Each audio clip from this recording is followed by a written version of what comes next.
Hello everyone, welcome to the CTV News on Calabash TV and on the Wave Radio 94.5. I am Lisa Joseph. St. Lucia and the rest of the Caribbean is said to be facing what is being called the silent emergency, a crisis with the state of children. St. Lucia is the host venue for a 3-day CARICOM meeting on child protection. The aim of that meeting is to devise a regional strategy for the prevention of violence against children.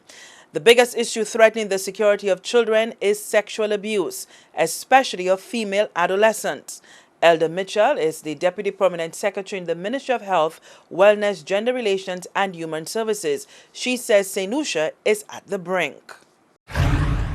Girls between the ages of 12 to 15 years. The problem is exacerbated by the fact that oftentimes the mothers of those adolescent girls do not believe that their children are telling the truth about their partners in the home. The girls are left to continue to endure the agony, the abuse, because they fear their mother's disbelief or even reprisal. Increased interventions need to be established and undertaken to encourage mothers to treat this issue with greater seriousness. It was in 2013 that St. Lucia, under the UNICEF banner, launched the Break the Silence campaign.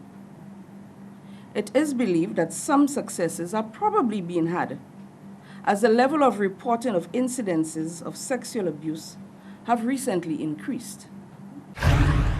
The workshop is a follow-up to the United Nations study on violence against children, which took place in 2012. The UNICEF Regional Office and its partners from the Global Movement for Children sought to review the advances made by countries in the Caribbean region on the implementation of recommendations of that UN study. The study speaks strongly against corporal punishment. Heather Stewart is the UNICEF's Child Protection Officer in the East Caribbean. Most children in this region are born very healthy, have access to quality social services in health, primary and secondary education, and increasingly in early childhood education services.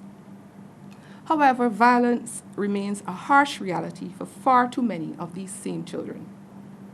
Pervasive, socially condoned, and concealed, violence knows no geographic, cultural, social, or economic borders, and it happens even where children should feel safest, in care and justice institutions, in schools, and in their homes. Without freedom from violence, the sustainable social and economic development of our nations cannot be fully achieved.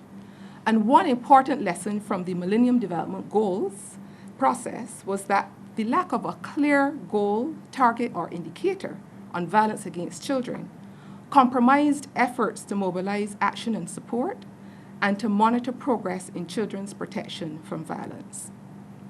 But today there's another opportunity to bring the necessary global, regional, and national focus on this issue.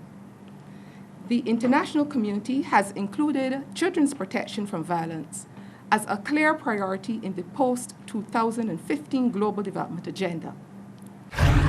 And corporal punishment remains a major challenge. St. Lucia's Dr. Morello Joseph, who is the Program Manager of Human Resource Development at the CARICOM Secretariat, says the organization is having a difficult time getting corporal punishment abolished, at least in schools. Dr. Joseph says there is also disturbing trends with sexual abuse. Data from the Caribbean Adolescent Health Survey reported that 1 in 10 children report sexual abuse, most frequently by adults outside the home and other adolescents. But many also report abuse by adults and siblings in the home.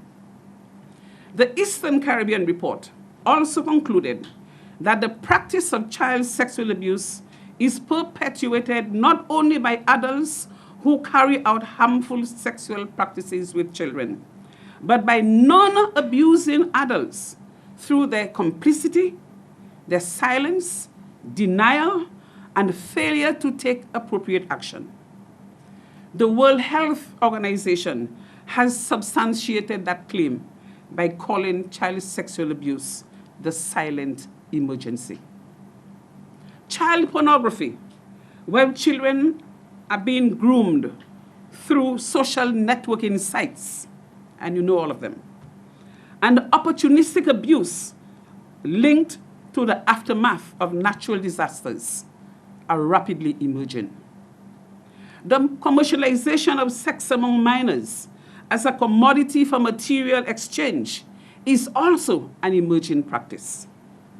The complicity of professionals who are aware of abuse and do absolutely nothing, do not act to report it or to protect the child, is also increasing. The state, Dr. Joseph says, has an obligation to protect children where parents and guardians have failed. Institutional reform in that regard is needed across the board. Efforts are needed to strengthen intersectoral linkages and coordination to ensure effective policy development and implementation.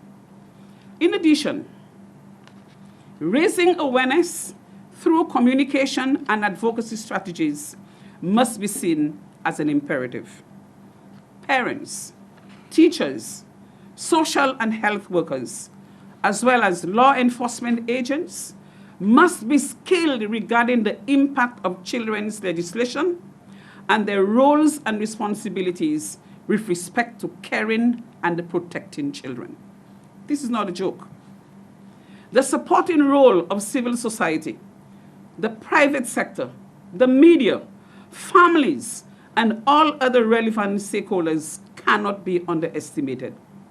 Their participation in the implementation process will be critical in helping CARICOM member states to realize the constitutional right of children to protection against all forms of violence.